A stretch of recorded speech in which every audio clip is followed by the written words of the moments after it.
And now, two guys who survived head trauma with only minor brain damage, Aaron and Jonathan.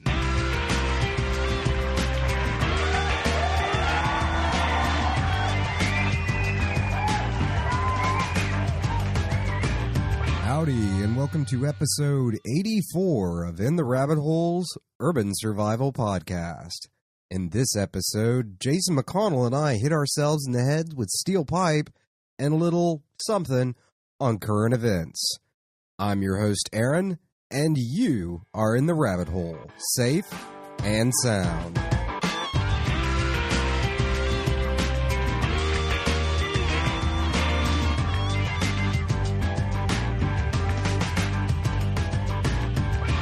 Last week, we let the show run silent to commemorate the attacks of 9/11. We also felt there would be enough coverage, and our 2 cents on the topic really just wasn't needed. Turns out, we might have been a little bit wrong, as NBC decided to air a show about the Kardashians' new boob jobs or something during the 9/11 moment of silence. Keeping it classy, NBC. Go. And which leaves us very torn about the new dystopian TV show coming out on Monday, September 17th, called Revolution, and we'll discuss that more next week. And also, if you're living under a rock or something and aren't aware that the Middle East is truly on fire, and we've had some patriots die, the problem with us trying to talk about it this week is that there are huge gaps in intelligence, at least that which the public is privy to. And there are a lot of conflicting accounts and statements being made by a variety of people that leaves everyone kind of bewildered as to exactly what's really going on. And our president was, what we do know is that our president was extremely slow to respond to the issue. He hadn't showed up to his intelligence briefings in a week or more. And information about the attacks was received 48 hours before and seems to have largely been ignored. He seems to have become the campaigner-in-chief more so than the commander. And we'll dive into all of this next week when we can speak about it a little more intelligently and do our thoughts, and also whether or not we see this becoming an issue on U.S. soil itself. And in the meantime, here's a farm update. Jason is back in the studio, and today we're going to give you the farm update that so many people have been asking about. I think you're going to really enjoy this show because I have a feeling half of the show is going to be Jason ragging on me, and the other half is going to be me ragging on Jason. And, I'll say this. My favorite part of the farm has actually been getting to hang out with you. And we've mentioned this before, but we get to do stuff that is perhaps more constructive than drinking or chasing women. Agreed. I definitely have to agree with that. Yeah, I mean, the drinking aside, I think both of our girlfriends would take issue to the chasing women part of that. But, yeah. But oddly, the farm doesn't save us any more money than we would be if we were out. Oh, God, no. We spend twice as much money out there.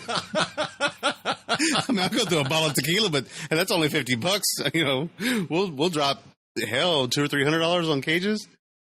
Oh yeah, no. I think the way we've done cages, it's about $400 per unit. Yeah. Yeah. So, but now, in fairness, the reason we're spending so much on that, half of that is the cage, and the other half of that is the roof that we have to build for each cage. Yes. And to give folks an idea, if you're new to the show, and even if you've forgotten, we had a very unique situation where we had, what is that, about 2,000 square feet at our disposal? Yeah, roughly. It's about 18 by 80 or something like that. Yeah, something like that. And in this one area, there used to be, it was basically compressors, air conditioning, HVAC systems were out there. And there was a big steel cage that had been built over them to prevent theft. Mm-hmm. And the area was no longer in use, and having the big steel cage obviously lended itself to our purposes. And so what we did was we've been suspending individual sections of roof from the inside of this cage and then suspending the rabbit cages from that. Mm-hmm. And the chickens basically just run around and be chickens. Get peed on. Get peed on, which is always really funny to watch. It's probably not the best thing in the world for them, but we'll get to the chickens in a bit. But it's not like where if we had a barn or something and we could suspend these cages from the inside of the barn. And I don't know, maybe in the long run, it would have been the same as if we'd gone out and built a barn and then suspended these cages in it versus what we're spending now. And it's lended itself to some interesting construction projects, which I don't know. Do you have an over engineering something gag to go along with this? Oh, we'll get to that here in a minute. So, and we've talked all along the way, and I think one of the most interesting parts is every time we've built a section, we've learned something new or realized a better way of doing what we were doing. Right. I think the classic example for us, we can start with the watering systems. Okay, yeah. And aside from the dead bird tea incident we had, which was really disgusting, nasty. And we discussed last time. I don't think we need to go over it again. I just felt like grossing all of us out. But that was really not so much a problem with the way we had designed things. It was more of just me being forgetful and putting the lid back on the water bucket and that bird taking a nosedive into the bucket. God, that was gross. So, but what we've learned with it is the actual watering system itself, aside from the bucket. I mean, we've made improvements where originally it was just a piece of hose that went off a valve on the bottom of the 5-gallon bucket, and that raw piece of hose was then glued onto the end of a piece of PVC pipe. That was very comical of us trying to push this hose onto the end of the pipe, and they were basically the same size. That didn't work too well. You would think as guys we'd be able to, be able to stick a hard thing in a little hole very well, It's not a family show, but I try to keep it somewhat clean around here. Yeah, there was a lot. I do remember there was a lot of sexual innuendo and jokes that went on. I don't even remember. I probably should have written them down. They were actually quite comical. But yeah, we finally managed to get them. Can't even say any of this with a straight face. Finally managed to get the hose on the pipe, which just is wrong and sounds weird and in all kinds of different directions. But so what we ended up doing to fix that part was we bought those quick disconnects that are not cheap. They're not terribly expensive, but for what they were and the purpose they served, they're about $6 a piece. Right. So you end up spending about $12 to put on either end of the hose. And what that allowed us to do was if we need to disconnect the bucket on the end where the bucket is, we can disconnect it without twisting, because the valves that you buy to put on the bottom of those 5-gallon buckets, even if you put the rubber gaskets they come with on the inside and the outside and you really ratchet it down and then you caulk the whole thing, the valve still can spin if you put any pressure on it. So putting the quick disconnect on the bucket allowed us to not do that. We can just, like the name says, quickly disconnect it, drop the line, and then drain the water out or take the bucket down and clean it, do whatever we need to do, which you do kind of have to do on about a monthly basis, especially if you're in an area like Houston where algae will grow if you set a glass of water down for more than five minutes. Pretty much. So we do have to take the buckets down at least once a month and really kind of give them a decent scrubbing, then hang them again. And so having those quick disconnects on that end has helped that, because the issue you run into, it's not just the annoying part of the valve spending. By doing that, you're breaking the seal. And you're causing leaks. Yeah, you're causing leaks for yourself. And then on the opposite end, we did the same thing, but we actually put there is a 1/2-inch threaded PVC piece you can buy for the end of 1/2-inch PVC valve, and then you can screw and unscrew the hose from the pipe when you have the water hose female and male connections on there, as opposed to trying to push a hose onto a pipe when they're the same size. And as we found out, even putting soap on the end of it doesn't really make it that much easier. But it does offer a little bit of lube. There's the next, joke for you. So, and then moving along from that down the pipe, the other thing that we found was we put just a plain end cap on the end of the pipe which has two problems. And the first of which is if you've drained the bucket completely to wash it and clean out and bleed the line and everything, when you put a fresh bucket of water back up, or if you've forgotten and let the lines gone dry, then you have to go to the very end of the line and hold your finger on the nipple that the rabbit drinks from. And aside from the fact, if you have a rabbit sniffing and wondering what this hairy arm is stuck in its cage, and if you have a rabbit like the rabbit we had that started having real temperament issues, which is a thing we'll come to in a little bit, then you have a rabbit trying to attack your arm while you're doing this. And you have to do it because you have to bleed the air out to get the water all the way back down into the line. Yeah, I think a couple of rabbits got a little bit of hair off of Aaron's forearms. Maybe a little bit. Yeah. Maybe a little bit. Few bite marks. A couple of chunks of fur. Yeah. Big hairy things. I am kind of a furry bastard. So what we did to resolve that was there was another PVC valve, and there's a picture of it on Facebook. If you go to in the Rabbit Hole Facebook page and take a look at it, I posted up there and posted the reason why I was posting the picture up there, that this solved this solution, or this solved this problem. And I think the picture is large enough and the high enough resolution you can actually read the UPC code off the picture that we have up there and actually tell what it is. But if you just go to any hardware store that also sells plumbing supplies and you tell them you want a 1/2 inch PVC valve, they'll take you right to it. I mean, it's not. It's not. They're real common. Yeah, they're really common.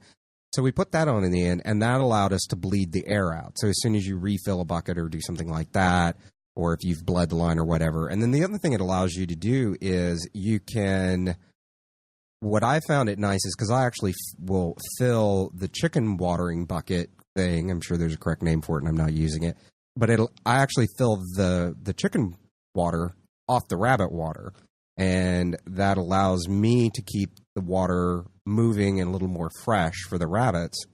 And it also allows me to daily check the water for the rabbits, just in case we've got dead bird tea again, or got that. It was so gross. Or in case there's algae has built up in there, or something else is going on that I need to address. Blockages. Yeah. You're missing all the fun stuff too, like washing our hands. It's literally almost a gravity fed water faucet. Yeah, it is. It is. We use it for all kinds of stuff. Kind of turn it on just a little bit and wash our hands with it. Since there is no water on the farm currently, right, exactly. That's going to be one of the next projects. But unfortunately, that's not going to be a do-it-yourself project of getting water on the farm. That's literally we have to have the city come set an irrigation meter out near the farm and then have a plumber run the line over to where the farm is, which is probably a good, what would you say, 50 feet? At least, yeah. At least, yeah. Now, I mean, we can certainly lend a hand with that and, irritate the crap out of the plumber in the process. But that's not a cheap proposition. I mean, I think we're looking at least $1,500 to do that. And there's certainly other things that we could do to bring rain onto the farm, which we'll come to in a little bit about using rain. And I think we even talked about this a little bit last time about how we realized that while that would be an interesting solution, it would not be a good solution, especially in drought situations because there isn't enough rain. I guess we're just going to go ahead and talk about it now. But Houston and Texas in general and large parts of the central part of the United States is under huge droughts. And Houston, even though it's a pretty subtropical climate, we barely have gotten any rain in a while. I mean, we've been fortunate to gotten a little more than everybody else. Yes. But like the other day when we were trying to install the support systems, it decided to rain on us, and we've realized because every Saturday is the day we go out there and do farm projects. It seems like every Saturday it's rained on us. Every Saturday for the last month it has rained on us, and not enough rain to be interesting. It's just been enough rain to make the muck, the rabbit and chicken manure, disgusting. And a big sloshy mess, and just enough to make it even more humid than it already is here, and to make everything more slippery and dangerous when we're working on it. And we're already pretty accident prone as it is. Didn't you hit yourself in the head this Saturday with that pipe? Yes. Nothing like hitting yourself in the head with a thick steel pipe that, what is it, about 1 1/4? Yeah, I think so. 1 1/4 inch steel pipe, and I think we both managed to hit ourselves in the head. I smashed my fingers with it a couple of times because we're big clumsy apes. Oh, dude, more so me than anything else. Oh yeah, you're a bigger, clumsier ape than I am. Yeah, every time I go to the farm, I get some kind of a weird cut from somewhere and some kind of a weird bruise, and I'm like, I don't even know where the hell I got that one from. Well, no, I managed to burn the crap out of myself yesterday with a drill bit. We were putting supports into the farm, and we were drilling into concrete, and I managed to pull the bit out of the concrete and somehow managed to had it in my left hand, which makes no sense. I'm not left-handed, and then laid the damn bit on my right forearm, and so now I have this lovely burn mark across my. It's whatever. Freaking amazing. Every weekend we hurt ourselves because we are clumsy. And, but anyway, so yeah, we found that, it would be really cool to put in like a 250 or 500 gallon retention tank. And we've got a 40,000 square foot building that's a steel building that we could pull water off of. But there's been no rain for us to actually do that. No rain to speak of anyway, to actually do that. I mean, every time for us, it's what we would consider a sprinkle. Right. I know when I'm was visiting a friend out in Phoenix, we'd get the same amount of rain. And he's like, "Oh no, this is a hard rain." And I'm like, "Well, yeah, I guess in the desert you would consider this a hard rain, but in Houston this is a sprinkle. Hard rain is you can't freaking see." Yeah. And so, getting back to the watering system, though, since we will at some point put in a rain catchment system, but it's almost more of an exercise in just doing it. I don't think it's actually going to be practical. And maybe we'll do something like when we finally get the water meter set, we'll actually fill that as a way of having stored water on hand to use for that. And I think we're also going to tie that water retention system into the aquaponic system that we'll be building. I don't know. When are we going to get around to that? I think we have it down scheduled for we're going to begin next spring. Yeah, I think that's right. So about the time it starts kind of warming up again and stuff is when we'll start mostly buying supplies and arguing over the design because I will inevitably over-engineer it. Over-engineer? Yes. And you'll under-engineer it. Purposely to bounce it out. Well, you got to have balance. And then... Only one C-clamp per section. That's all I got. What are those things called? They're not C-clamps. They're rotolocks. Rotolocks. I guess that... Let's finish the watering system, and then we'll talk about the shenanigans with the pipe and the rotolocks. And oh god, that was anyway. We'll come back to that in a minute. But so we left off with we put the valve on the end, and it's become very handy. I use it to give water to the chickens every day. Now that we have like 24 chickens are taking in. I don't know how this happened, but we've a little more than doubled our amount of chickens, and somehow they're going through more than double the amount of water and more than double the amount of feed than the original chickens. I don't know. It's the weirdest thing, but we'll come to that in a bit. But back to the watering system. So we put the valve on the end, and that's allowed us to purge it. That's allowed us to check water quality, and it's allowed us to keep the water circulating on a more regular basis. Right. The other thing that I've noticed is the water, especially since it's so hot here, in the mid-afternoon, that pipe, since it's so small, it's only a half-inch pipe, which is plenty of water, more than enough water for our purposes, but the water actually will heat up. When it's up to around between 100 and 110 degrees, that water in that line gets hot, where the water in the bucket is not, it's a little warm, but it's not hot water. And so I will actually go out there about 2 or 3 o'clock in the afternoon and bleed probably about a half a gallon out of it into the chickens and give the rabbits so the rabbits have cool water again. Because I touched it one day. I was like, holy crap, that's like kind of a little more than lukewarm. Oh, wow. Yeah, I forgot to tell you about that. And it's kind of a strange. I mean, it's not happening now that we've had a cold front and it's in the high 80s, which is funny to say. But yeah, when it was up around 100 to 110 degrees, that water would get really hot. And so, to be polite to the bunnies, I would go drain it a little bit and give them some cool water. So you're a gentleman and a scholar, sir. You treat your food so well. I do. Well, I feel it makes them tastier. It's kind of, we've joked many times, we have Kobe rabbits. We go out and pet them a couple of times a day. And the other part about the watering system that I've come to find is there are these saddles that basically you cut into the PVC line, and then the nipples or the stems or whatever you want to refer to them screw into those, and then they go into the cage from there. In really cold climates, I understand that those are better due to freezing and stuff like that. But in warmer climates like where we are, I like the lines because we started using a different line where it's a saddle and then it's got a stem and then there's a hose that attaches to that stem.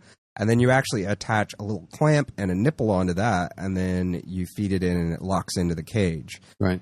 And what I really like about that is that allows us to move the lines around. So if we don't like the height that a line is at, or if we just want to clear out the line, or if we want to take off the nipple to replace a gasket in it or something because we've got a leak going on, it makes it a lot easier to do all that as opposed to the other way, which is more hard set, right? In a way of speaking.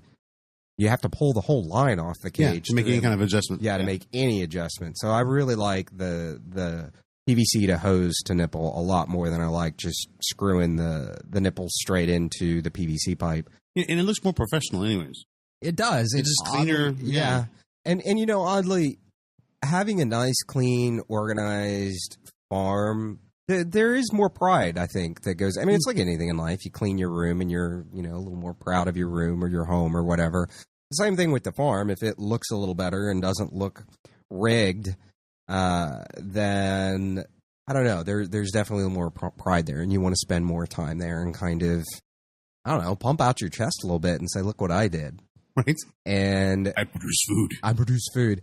The other thing that I've come to find is the nice thing is with those valves on the end, the purging valves, if you add additional cages on, then the nice thing is you just glue in a new pipe and you start a new run, which is what we've done.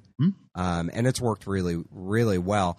And so then if you have, let's say you have your first 8-foot section, then you have a valve, and then you start another 8-foot section, and then the end of that has a valve, and maybe you can keep going and going and going for a while. It allows you to shut off the water to only part of the line if you need to make an adjustment down the line.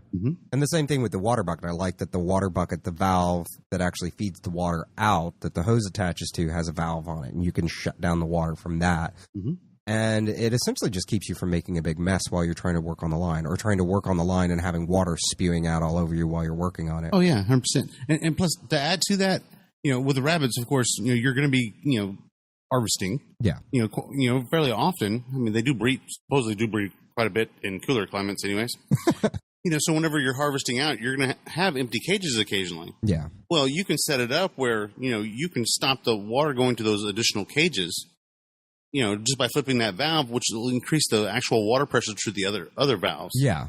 You know, so it's handy as far as regulating, you know, the water pressure and, you know, contracting and expanding your cage capacity. So it's nice. Very nice. It is very nice. And I like the way that we're able to now add on cages, because before we would have big gaps and we would add a whole new water bucket and a whole new water system. And we've got, I'm trying to think, how many rabbits do we have on the longest run that we currently have? I think there's about a dozen rabbits. There may be a little bit more than that. So we'll say a dozen. So we've got about a dozen rabbits, maybe a few more. And that 1 5-gallon bucket is plenty for that run. And I actually thought it wouldn't be enough. And I thought I'm going to have to add a second bucket and string these two buckets together or something. It worked out just fine.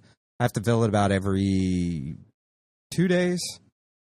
If I'm not using water out of that to water the chickens, that bucket could easily go about 2 days in the heat, in the full heat. When it's cool out and the rabbits are drinking so much water, I don't know, it may last a few more days. But it's worked out really well. And the other piece that I realized was, as you're adding cages on or doing things, if it's just one cage and you give yourself a 6-inch overhang before you put the valve on off the end of the cage, that's easy, no problem. You can turn the valves, no problem. But if you don't put a spacer in between the cage and the pipe, then you end up with, when the valve is off, part of the flange is sticking into the cage, which surprisingly the rabbits do not chew, ours at least have not chewed up. But you do need to put in about a 1-inch spacer so that you can move that valve freely without having to kind of bend the pipe out and then turn the valve on and off. So I really like the way the system's turned out, and I think we're at the point now where we're not making I don't see us making any further changes to the watering system. The only possible change I could see us making is once we do get water on the farm would be to run lines to each of the buckets. And then it would mean that we would add a second valve to the bucket itself up at the top that we could then attach a water hose to and fill up the buckets without having to pull the buckets down. And that would make it a little bit easier, too, for cleaning, because then we can literally run water through the lines and purge the whole system. And then maybe we're pulling them down and cleaning them a little less often, which would be nice. Anything that keeps you from having to do more work of cleaning on the farm is always a good thing. Yeah. Especially now that we're like 2 years into it. Yeah. That spending every Saturday up there scooping and cleaning and trying to get the chickens out of your way while you're sweeping or doing what else. It gets old. Yeah. So, what other improvement? The other improvement that we've made that was when we met with the new breeder, she was using what are referred to as subterranean nesting boxes. Oh, yeah. That, to me, was a huge improvement on those cages, because before we were using pre-made wire nesting boxes that when the doe was pregnant, you had to stick them in her cage. And that takes up valuable real estate inside the cage. And subterranean, I don't like the name of, because it doesn't really describe it well, especially for ours, since ours are hanging and they're not going down in the dirt. They're just... Basically, you've cut out a rectangle out of the floor of the rabbit's cage, and then you crimp on a nesting box onto the bottom of it. Mm-hmm. And then you put hay down in that, and then the rabbit can get in that and have her kits. And then the ones that we have, and I wouldn't recommend buying them any other way, the ones that we have made for us, they're these spring-loaded latches on the front of it, and you disconnect the springs, and it actually opens a door on the front of it, and you're able to reach in and bother the kits and check on them and pet them and everything else, and without opening the door and disturbing the mother or reaching your arm in and twisting and turning in a weird way. You can get right at the kits very easily. I really like that. I think it's nice because then we don't have these random nesting boxes that are in our way or laying around when we're not in production. Right. And they're always there. So if there's a screw up happens where we don't think the doe was actually pregnant or something, she's got a place that she can stick the kits, and they're not in the way. And I know we posted pictures of that on Facebook a while back too, and somebody posted that they were worried that the mother would be jumping up and down on the kits. And that does make sense on the surface that might happen, but remember, in a lot of ways, the same motions and same mechanics are basically at play as would be if the mother was a natural den in the ground. Mm-hmm. So, no, the mother doesn't actually jump on the kits. I mean, I guess if it was an extremely clumsy rabbit, which surprisingly we don't have rabbits that are as clumsy as we are, they get in there just fine and they don't pounce on the kits. They actually get in there pretty gently. And kits are a little more resilient than I think people would think they are. So they're kind of like rubber. They're kind of like, kittens or anything else. I mean, you don't want to go, play tennis with them or anything, but they're certainly not these terribly delicate little things that they look like they are. That has made a big difference to me as far as work and as far as keeping the area clean and as far as ease of use. Right. I did find the other advantage to the subterranean nesting boxes was that we had a problem where the nesting boxes you put in the cage, if the mother would get startled or something in the middle of a feeding, or if you just had a kit, for those that don't know what a kit is, it's a baby rabbit. So some of the kits don't let go of the nipple, and they can get dragged out of the nesting box. And if it's particularly cool out, like let's say below 70 degrees or something, that rabbit quickly can get into hypothermia issues and stuff, which is what we had happen to us. We kept losing kits that way because one doe in particular kept jumping out with rabbits still attached or with kits still attached to her. That doesn't happen with the subterranean nesting boxes. Right. A kit may get knocked off, but the kit finds its own way back into the nesting box. I guess it smells its brothers and sisters or something and goes and climbs back in.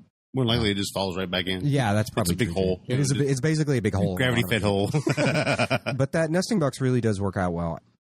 And then the other thing we found is there's two ways to clean up the mess, because you will end up with kind of sharp barbs when you cut out the bottom.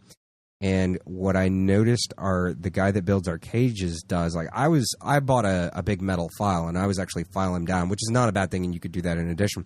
But what I saw him do, and I didn't realize this at first, he'll leave about a quarter of an inch. He won't cut them all the way back. He'll leave about a quarter of an inch, and then he takes a pair of needle nose pliers and bends them back and just gets them out of the way entirely. And then that's a lot less work than standing there trying to file, especially if there's a rabbit in the cage. Trying to file down these sharp edges. So that's kind of where that is.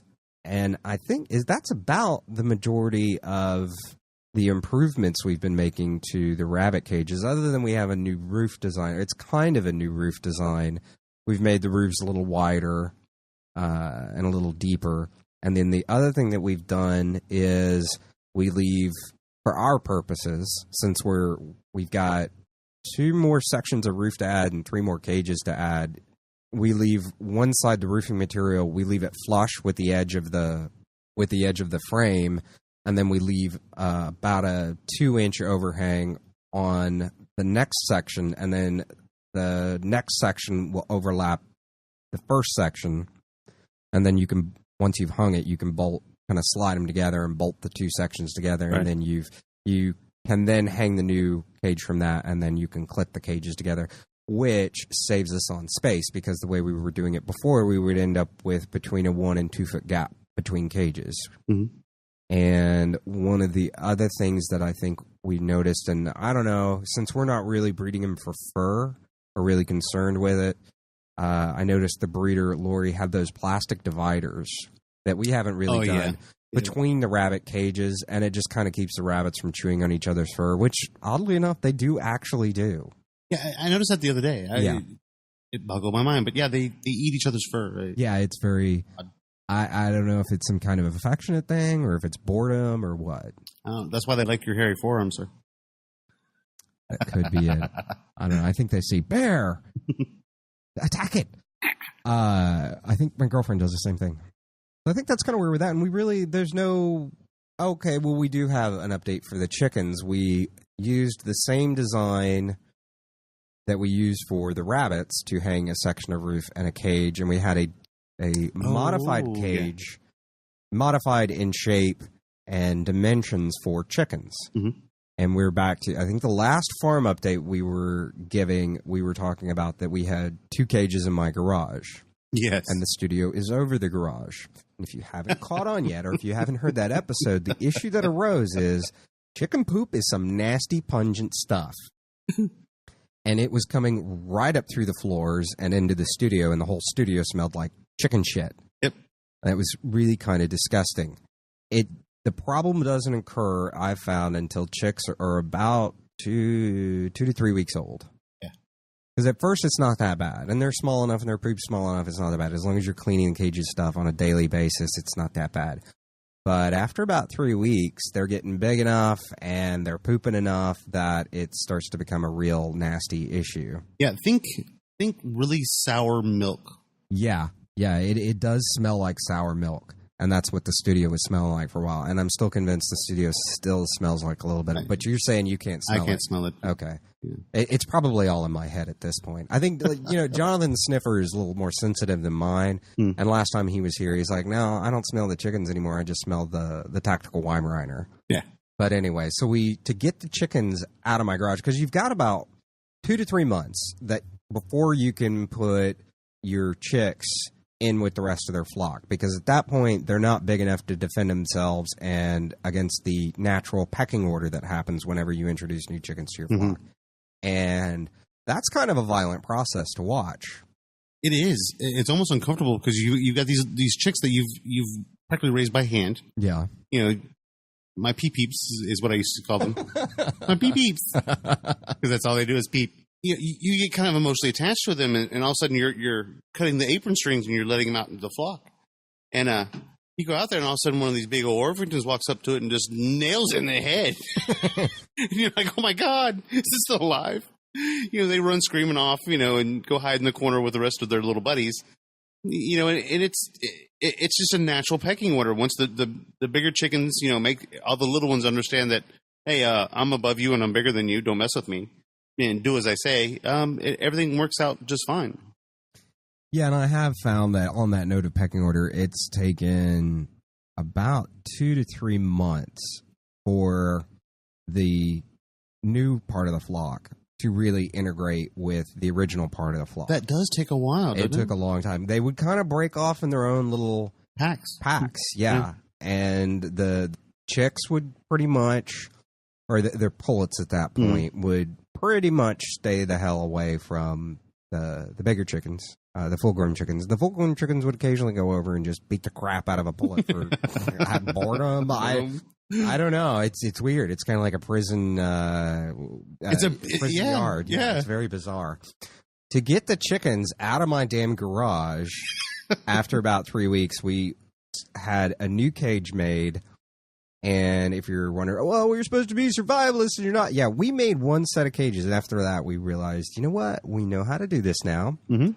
I don't want to do it anymore because I think the guy that makes cages for us charges us $20 than what it would. It's actually, it's probably about $30 more to make the cages for us than what it costs us in materials. Oh yeah, but he actually has the pneumatic tools. Yeah, it takes him about an hour to make a cage. It takes us about 8 hours to make a cage. So yeah, we're not making any more cages.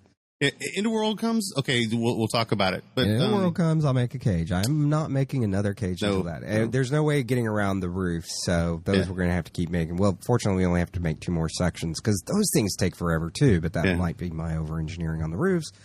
But we're not going to get started on that. And you're no longer allowed to pick the adhesive sealant either.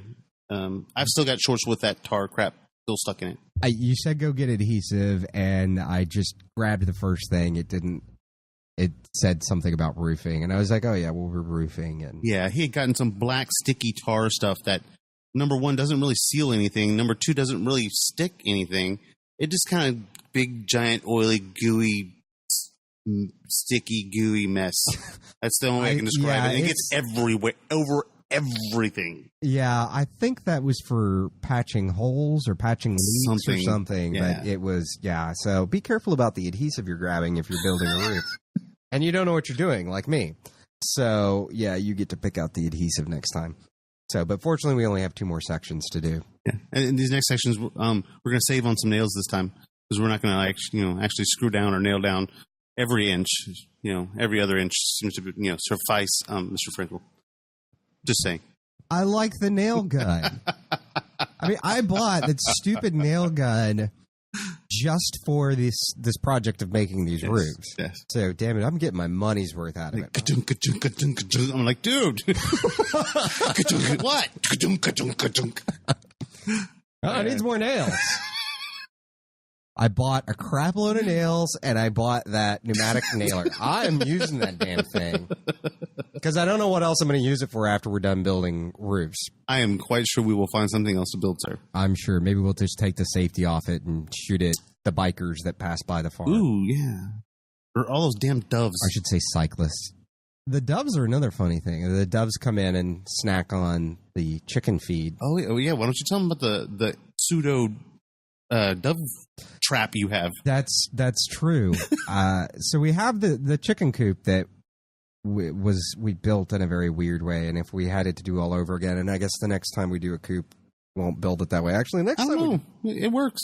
No, it works. I just, I over-engineer everything, and I don't like the design of our current coop, but it works well enough, and in retrospect, I also should have built it taller, because you got a couple inches on me, and you bang your head inside the coop, and I don't. Yeah. In general, the farm is not tall guy friendly at all. No. Anywhere. Since we jacked up the roof the other day. Yeah, it's a little bit better. Yes, a little bit better. Yeah, we've had this weird thing where basically the chicken coop, half of the coop is plywood. Mm-hmm. The other half of the coop is chicken wire. Mm-hmm. And we had a door on it originally, like a full-size door that was also just a frame covered in chicken wire. And we ended up just like, we don't need this. We're not having a problem with raccoons or anything else. We'll just let the chickens do their chicken thing inside what is already a very large cage to begin with.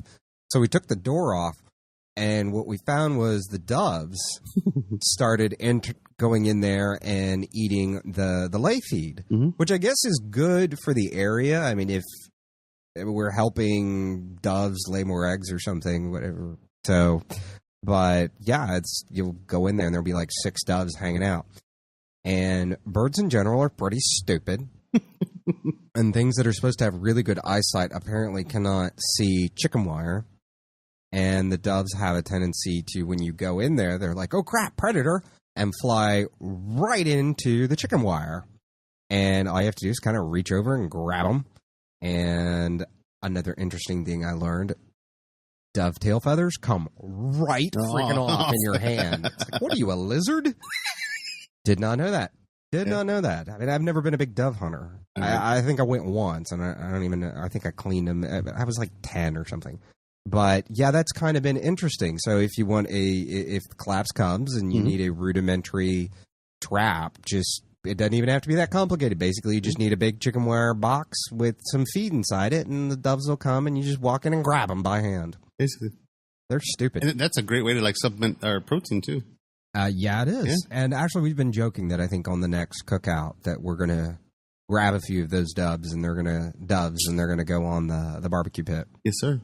But I guess to back up a little bit, the difference between the chicken hanging cage, and I think the thing you have to remember is before they go outside is you have to wait until they're able to get off the heat lamp. Right. And I guess that timing really depends on what your climate's like and what the temperature here. It's hot as hell during the summer, so it doesn't really matter. Yeah, we could probably get away with in a lot of cases without a heat lamp at all. Yeah, pretty much. through several months of the year.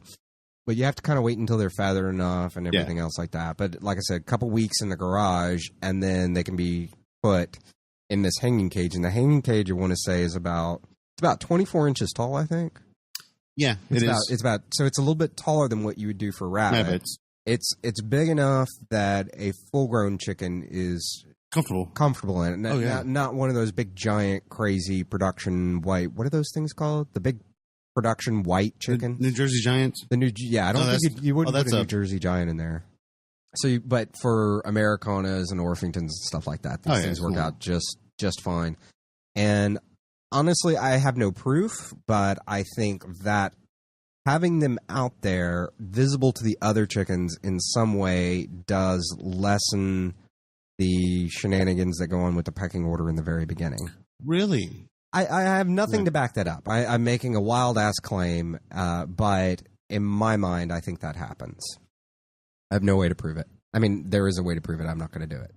I'm not keeping chickens in my garage for 3 months to then introduce random chickens to the flock just to find out. I'm just not doing it. It's disgusting. And of course, now I have to figure out what to do with those expensive rabbit cages that are in the garage. I don't know what I'm going to, because we were keeping the chicks in what are essentially rabbit cages. Well, we can always keep them for what we bought them for, which was in the wintertime for the rabbits whenever they have baby kits to bring them over. I'm glad you brought that up because apparently that was over engineering again. Well, no. What parenting. What was it? Over parenting. Yeah, that's how Lori, the breeder, put it. Because I was like, yeah, we bought these cages, and so we can put heat lamps and we can put the kits. And she just looked at us like, y'all are a couple of the sweetest, dumbest boys I've ever met. She's like, she looked at me. She's like, they're rabbits. They have fur coats. We're in Texas, and we're in a part of Texas that doesn't get that cold. They're fine. Just leave them. As long as they've got enough hay in there and stuff, they're not going in. They're not going to freeze. Just make sure they don't get out of the nest. And they're fine. So, yeah, a lot of things that you would assume. And this was one of the things we brought up with her, was how annoying all the rabbit books are. And it's just like when we had the couple on from California that have the blog Root Simple. And they were talking about how annoying it is because all gardening books are written from the Northeast. Oh, right. And the same thing's true with the damn rabbits. It's like all of the rabbits' books are written from the standpoint of somebody that lives in the Northeast that maybe has an indoor barn or is dealing with rabbits in much colder climates than what we're dealing with. So there's no really good, here's what to do with rabbits in the South or in any subtropical or tropical area. So there's that. So, yeah, we have no, I guess if a hurricane's coming or something, we can put a couple of rabbits in the garage and let the other ones get a little wind-blown hairdo. And I think if we had to do it over again, and I think now we can venture into the part where you get to really rag on me for over-engineering. And personally, if I had to do it over again, some of the bigger things that I think of are if we had thought through the cage designs and the way we were hanging them a little better to begin with, we would have put, because the steel cage that the farm is in, or at least half of the animals are in, was not really designed for this. And while it's about 1/8 inch thick by 1 to 1.5 inch slat steel, and so it's pretty strong, but we're hanging a lot of animals from it. It's a lot of weight, as we found out yesterday when we tried to manually lift Jesus Christ. a section of the roof, and we ended up having to use a car jack. But I think if going back over it again, I would have done better space planning. I think because there are a few sections, like the right-hand side of the farm.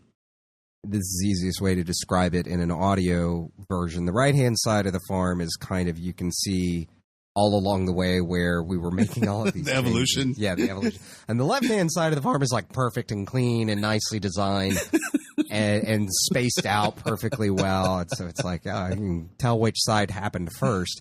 I think I would have spent more time really thinking through the spacing, and I would have put in the support system first before hanging these cages, because the support system was some real shenanigans.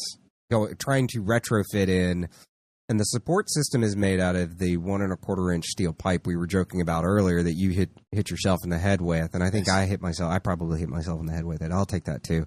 And these things called rotolocks, and if you're interested in what they are, you'll have to Google them. But it's basically kind of a weird 2-part system that has a bolt on it, and you can join 2 pieces of pipe together at a 90-degree angle and then ratchet down, and they lock into place, and they hold an amazing amount of weight.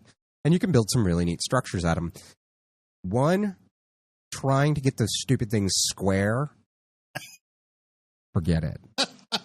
And now you get to make fun of me because what did I spend, like 4 hours out there for no good reason trying to square up the stupid frame. Oh yeah, you were like, this one needs to be a little bit higher, this one needs to be a little bit lower. He had the level out there. He was trying to level each one of them, and he would get one side level. Even better part here is coming up. He'd get one side level, and then he'd go over there to the other side, and he'd try to get that one level. And he's like, oh well, I need to readjust this, readjust that. And as he's doing that, this entire thing is shifting and scooting on the ground because I looked down and he never bolted in the actual pipes to the ground. So every time he tried to do an adjustment, this entire structure adjusts. Yeah, I had forgotten to bolt the foundation, the feet into the concrete, which the concrete was a whole other shenanigan we went through. Yeah, interesting thing about drilling into what's got to be about 50-year-old concrete. Oh God, that stuff's hard.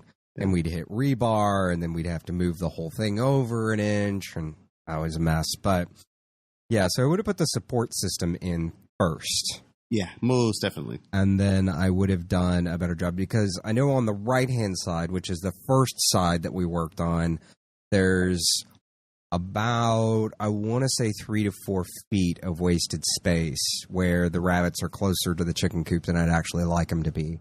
And it's more of just maneuverability than anything, especially for you. Yeah. I can't. I just simply go around the chicken coop. Yeah, there's parts of the farm you can't even get to anymore. No. So, yeah, like when we were dealing with trying to put in that pipe, and I was like, yeah, no. You're like, no, if I tried to I'd get stuck. I'm like, I don't even think you can get back here to get stuck. It's getting kind of tight around here.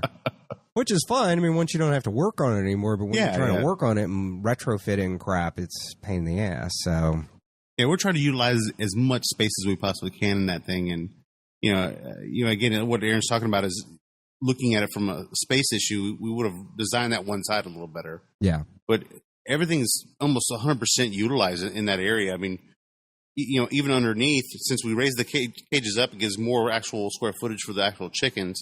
So we can actually accommodate more chickens than what we would if the cages were actually on the ground. I still think we designed it quite well. We did it quite well. Yeah. I'm just nitpicking. Yes, yeah. That's all I'm doing. I'm just nitpicking over that, hey, there's 3 or 4 feet of wasted space here. And I mean, I look at it in two ways. It's, it could be further back from the chicken. Actually, I think it could be further back from the chicken coop, and that is one whole, not a double bay, but that's one rabbit cage. Like one, because our rabbit cages come in we'll call them two rabbit sections. Right. And so we could have accommodated one more rabbit on that line. I think so. Yeah, I think with 3 or 4 feet. Yeah, because that's what is it? 20 each section's about. Yeah, no, each section's 36 inches. Mm-hmm. Each individual rabbit is 30. So we could have put in another rabbit and gained another foot, maybe even 2, if we'd planned it all better. Because I also would have started the whole line a few feet in. So I think that is about 5 or 6 feet altogether. But now the new line on the left, I think, is perfect. I think it's agreed. It could have been. I would have liked to have brought it in a little closer and given it a little room, because the back of it is a little close to one wall, which means I'm the only one that can get back. You can't get back there. I can get back there. But I mean, once the thing's hung, it's not really a big deal. To the listeners, to make this just that much more humorous, we are almost right at capacity for all of our animals, right? No, we are actually at capacity, and we keep talking about adding more cages and more cages. Well, now so in Houston, you can at least inside the city limits, you can only have what is it, 30 of a species, correct? But you can only have a total of 40 animals, correct? Now, there's some leeway in there as far as you're fixing to call back or slaughter off or harvest, or whatever PC word you care to use. So you have a capacity of about 10 overflow, but it's generally the law states 30 of any one species, 40 overall, and they all have to be. You get a little buffer. Yeah. You're allowed a little bit of a buffer, but that's about it. Yeah. So, but we are currently sitting on 19 rabbits, and we've got 24 chickens. So our chickens are actually a little. Our chickens put us over our total allotment, but we're going to have a big cull coming up here soon. Yes, because this is an interesting thing about at least our chickens. The 2 breedings that we've done, and the breedings themselves have actually been a lot of fun. It is a lot of fun to have that incubator sitting there, and we bought the fancy, almost completely automated $160 that just does like 8 eggs. And I will tell you, spending the extra money, if you've got the money, is totally worth it, because that thing rotates the eggs every day. Yes. And everything else, and it tells you, the temperature dipped a little bit, and the one that we have actually does heating and cooling. If it gets too hot, it starts cooling it off, and if it gets so it really maintains a great temperature. And I think we have had more success than I've read is normal anywhere else, because we've had pretty much a 100% hatch rate. Yeah. And especially with Aracanas and Americanas, that's like unheard of. Yeah. Yeah, I mean, we have not had a single problem, but. So, yeah, we bought the professional jobby. Actually, I think technically my dad bought it. We didn't buy it. I forgot about that. My dad actually bought it as a present for the farm. Oh, awesome. I did not know that. I forgot all about that. He bought that. And so that thing has been totally worth it, that incubator. Now, we obviously can't use it enough. But getting back to it, the problem that we've run into is we've run in with, I would have thought nature would have produced more hens than freaking roosters. And the opposite is true, especially with an animal that apparently needs a lot of hens, because Randy, the rooster, yes, we named him that for a reason, because he is, and we found that having 10 hens was not enough for Randy. He's a very amorous chicken. A very amorous rooster, and he has managed to take a lot of feathers off the backs of our chickens, which we found. I think you Googled it or something one day, and we found out that the problem was not that our chickens had some weird disease; it was that our rooster was overusing his hens. And so that's a polite way to put it. Yeah. So you'd think for an animal that needs 20 ladies to keep him satisfied, that they wouldn't produce so many damn roosters. Right. We have a lot more roosters than we have hens. I mean, we're going to end up having, I think we figured it out the other day, that we're probably going to call at least six. We may need to actually call eight birds here coming up pretty quick before we actually have a problem between the young roosters and Randy. That should be interesting. We're going to have to start eating more because we already have 3 rabbits sitting in the freezer. Oh, I know, right? Yeah, no, that's partially my fault because I wanted to make sure that we had enough to make rabbit sausage. So I was waiting for this next call, and we've gotten busy for over the last couple of weekends. We just haven't got back around to it, but that time again. So yeah, we'll have our little slaughter weekend. Yeah, this is going to be one heck of a slaughter weekend because we're going to have at least 5 birds to take. And to the listeners, we haven't done a bird yet, so this is going to be quite comical. Yes, yes. And no, we're not going to video it because, we don't mind being idiots, but I don't necessarily want it in video form for all of eternity for the world to see. Yeah. So, over-engineering.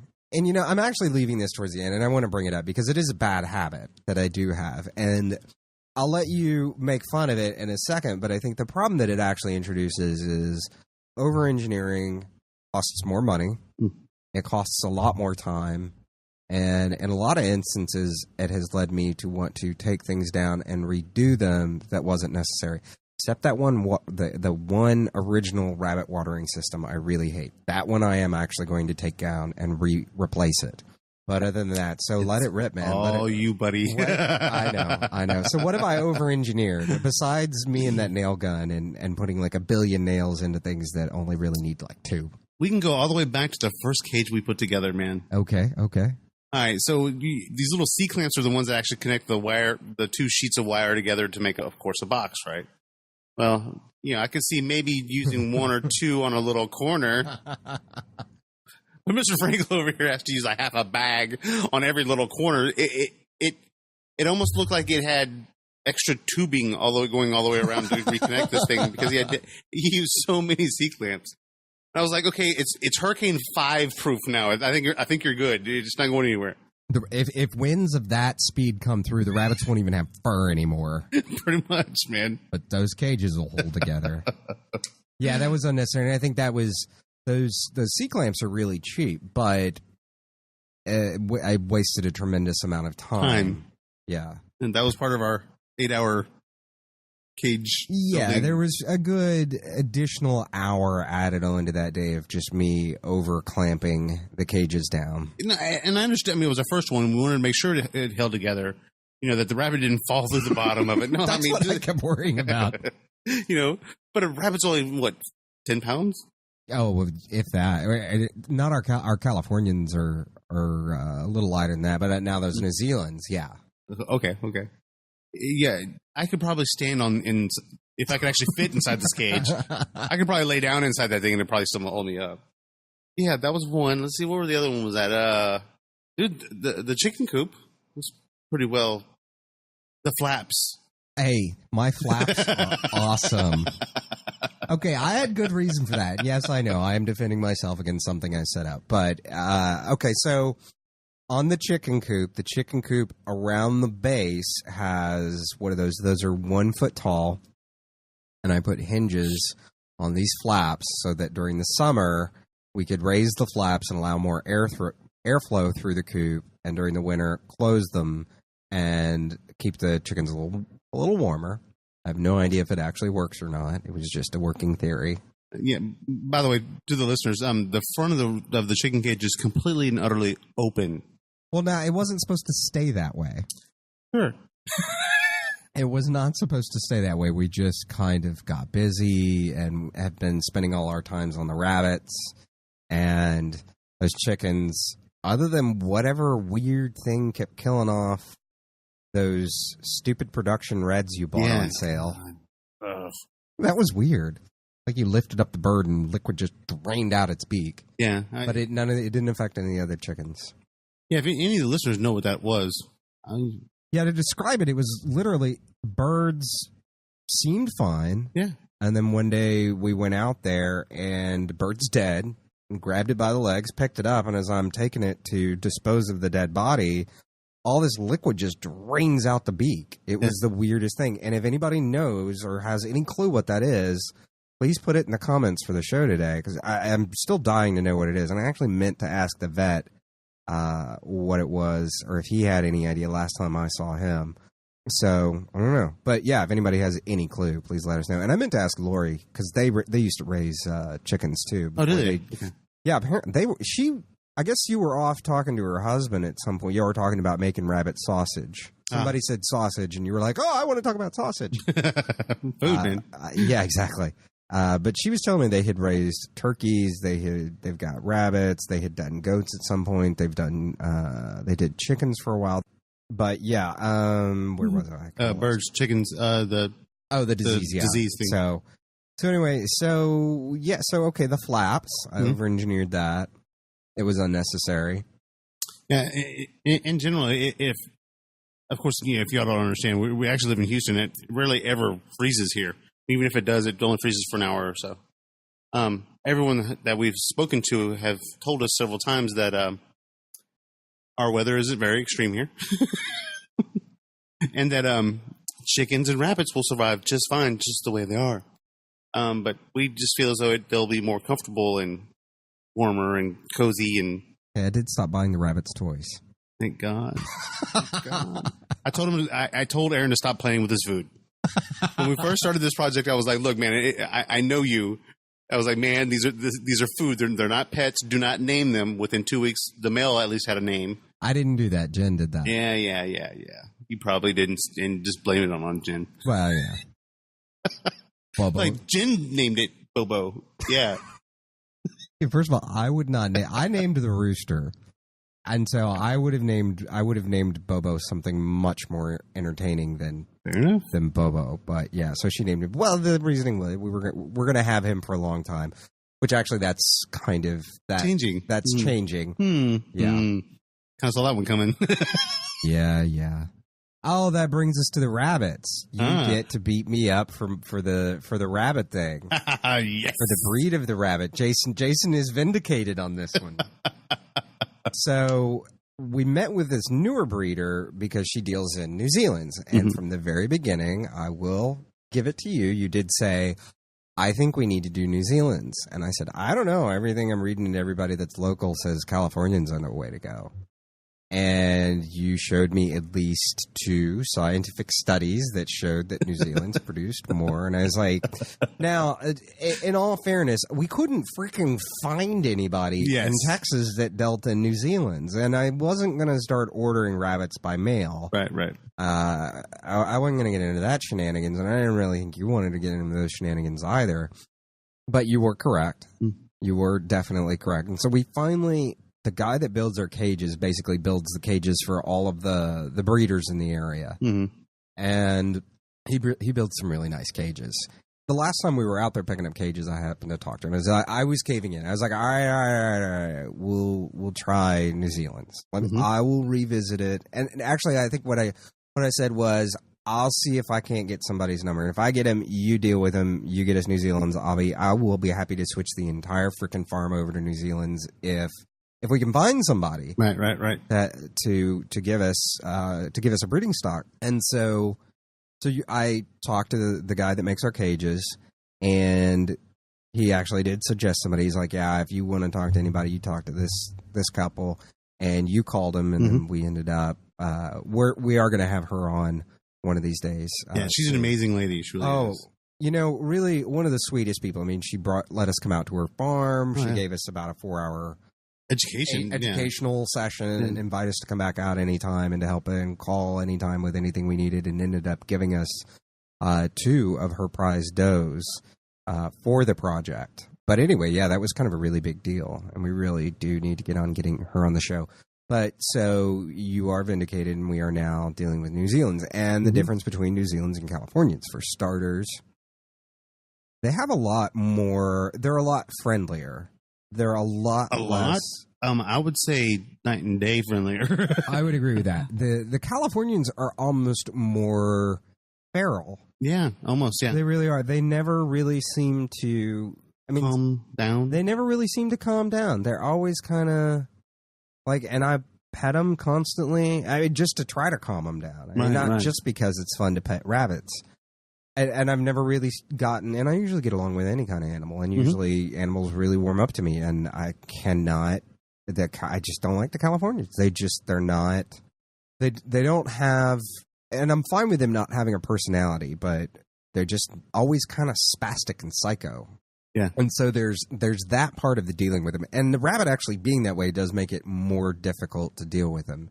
Oh, yeah, of course. Because I'd much rather not have to use so much force when trying to collect a rabbit to either for breeding or for harvesting. Mm-hmm. That part's no fun at all. And so with the New Zealands, they come right up to you. They're happy to see you. Wouldn't say they're twice the size, but how much bigger would you say the New Zealands are? I would say a good 20%, man. Oh, I'd say more than that. When I put what we call Big Mama, the big white New Zealand, in there with Bobo for that other breeding, it was almost comical to watch Bobo try to jump on top of her. Because after seeing him mount the other Californians, it looked typical. Okay, two rabbits having sex. Here's Bobo, and I would have never described Bobo as a little guy, but here's this little guy trying to jump on top of this big woman, and he's having to hold on for dear life while he's trying to straddle the top of her. I mean, she's just that much bigger than he is. Quite humorous, man. Just you'll have to see it just to believe it. We'll have to take a video of it sometime. But they're a good, maybe 30% bigger. Yeah. So I mean, dressed that way, we're talking about a couple more, a couple pounds even of meat, and with how much more laid back they are, they're just much more pleasant to be around. I think the largest drawback is the simple fact that we're actually going to get more attached to the New Zealands than we were the Californians because they are so friendly. The two kits that we have, the black one and the broken is basically a black and white kind of looks like a Dalmatian. Yes, they are so ridiculously friendly that they will meet us at the cage.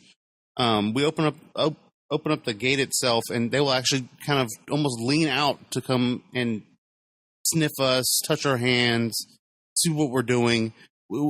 They immediately lay down for us to pet them and don't move around. They don't jump. They're not scared. They're great animals. Yeah. It's going to be hard to harvesting those. Well, even for me. Fortunately, yeah, the kids, I mean, we've got to build up a stock out of what Lori gave us, so we're not going to be taking any of the New Zealands anytime soon. But, and that was something that the other breeder, that was one of her selling points about California. She was like, Californians have absolutely no personality. I mean, and even she was like, I love these animals and I love all animals, but I have no idea how you would get attached to one of these things. She's like, they have no personality at all. They're perfect for meat pen rabbits. And to that respect, she is correct. You just, I mean, I kind of get attached to Bobo, but not really, because you can't, other than he's our one buck.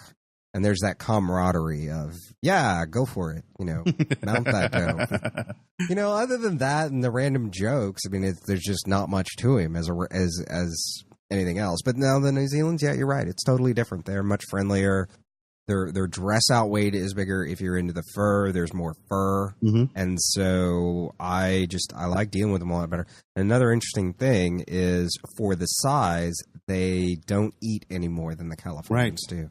They take the same amount of feeding that the California, and I don't know how that happens. So I guess to wrap up, I mean, we've run a lot longer today than we normally run the shows, but so I guess the question is, for you, has it been worth it for you? Because to me, it's been worth it. I've had fun doing it. And I think we've said this all along, is the fact that this is me and you time. Yeah. And I'm sure the listeners have heard this. I mean, we've been friends for freaking ever. I don't even want to talk about how long. It's away from the girls. It's away from our other friends. It's just me and him out there over-engineering and building crap. So it's great for us Virgos for the intellectual masturbation of it. So for me, yeah, I mean, it's going towards a project that both me and you truly believe in. It's organic food source for me. And it's just that one-on-one time, man. And that's something that's more appreciated for me than anything else. Mm-hmm. I would have to agree with that. I think the other part of it for me, not really having grown up with raising animals or anything like that, other than dealing with horses and parrots and animals more for show or than for food or anything like that, and certainly not really with gardening, was a real fine appreciation of the delicate balance that goes on, the nuances.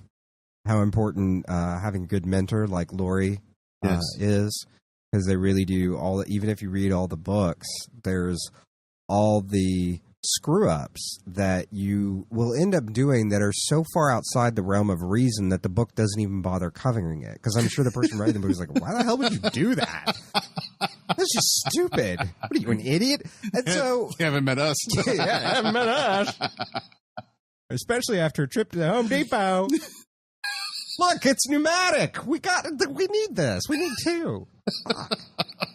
But yeah, I think that learning experience of understanding, and I think in a lot of ways, and I've gone off about this several times because it really irritates me, the different survival seed banks and all this stuff. And I think there is a place for those things. Agreed. But what bothers me, and it's like any piece of gear, if you buy it without knowing how to use it or what's really involved or understanding the real scope of what you need to do to make whatever it was beneficial, then you have false hope and you're pissing money down a drain for no good reason. Oh, yeah, yeah. So, and I mean, I've been trying to grow mango trees. You would think mango seeds would be just fine in a very, very, very moist soil. And as I'm finding out right now, I think I've killed 8 mango seeds. I've gotten them to sprout and then put them in the potting soil. My potting soil has been too wet,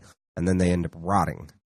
And so, it's like until you actually do this stuff, and especially if you're doing it for, to make your life better today, and with the idea that if something really did disastrous, if society collapsed or whatever, if you're doing it for those reasons, if you've never done it before and really done it on a regular basis, then one, it's like any skill. It's a diminishing skill. You'll forget important things. As you learned about that, there was all kinds of crap that you knew how to do as a kid, and you're like, I don't remember how to do this, or I had a very foggy memory of it once you really try to do it. And then for me, really realizing you don't just stick a seed in the ground. it just... And for some seeds, if we're talking about, as we were joking earlier, rope seeds, if you don't get the joke, don't worry. But if you got the joke, you're welcome. Plants you would make a rope out of. If you're talking about those kinds of seeds, there's a reason they call it weed. You can stick the crap in and it just goes bananas. And so most other plants don't grow that easily. They're picky about the water type. They're picky about the soil type. They're picky about the climate and how much sun they get, and is it direct sunlight, is it filtered sunlight, and it's all these, 1,000,001 nuances. Yeah. And it's the same thing with animals. To have a good, productive animal. So. No, we're discovering that the plants are even that much more complicated. Well, we actually have a lot more problem with the plants than we do the animals. Yeah. The animals are pretty easy for us. I mean, we like to piss and moan, or we did piss and moan for a long time that we weren't doing well with it. But as it turned out, when we were talking to Lori, based on the climate and everything else we were dealing with, she's like, no, y'all are doing really well. Most professional breeders in the areas are having much worse luck than you guys are. So we're doing pretty well. But I think that's the camaraderie is wonderful, and the actual education of getting out and doing it, and not just saying, "Oh, I've got some seeds in my bag." Whether those are rope seeds or whether they're tomato seeds, it doesn't matter. Just having them is not good enough. You actually have to know what you're doing firsthand, and not have just read it somewhere. So, anyway, great, sir. With that, we wrap up episode 84. Thank you for joining us today. Help us bring you better information about preparedness. If you have an author, blogger, podcaster, video blogger, or any other person you'd like to hear on the show, we'd love to have them on. Contact the person you'd like to hear on the show and tell them about In the Rabbit Hole Urban Survival Podcast. Tell them to visit intherabbithole.com/guest. Don't wait. Do it today, and let's grow the show together. Are you part of the solution? Spread the word about preparedness by reviewing In the Rabbit Hole on iTunes. It doesn't just let us know how we're doing, it also tells others the show is worth listening to. Review us today on iTunes. Do you have something to say about survival and preparedness? In the Rabbit Hole is looking for people that are passionate about all topics of survival to become blog contributors. Don't sit on the sidelines. Share your knowledge with others today. Contact us through the feedback form on the site and let us know you'd be interested in becoming an In the Rabbit Hole contributor. From the Lone Star State, till next time, stay safe and sound.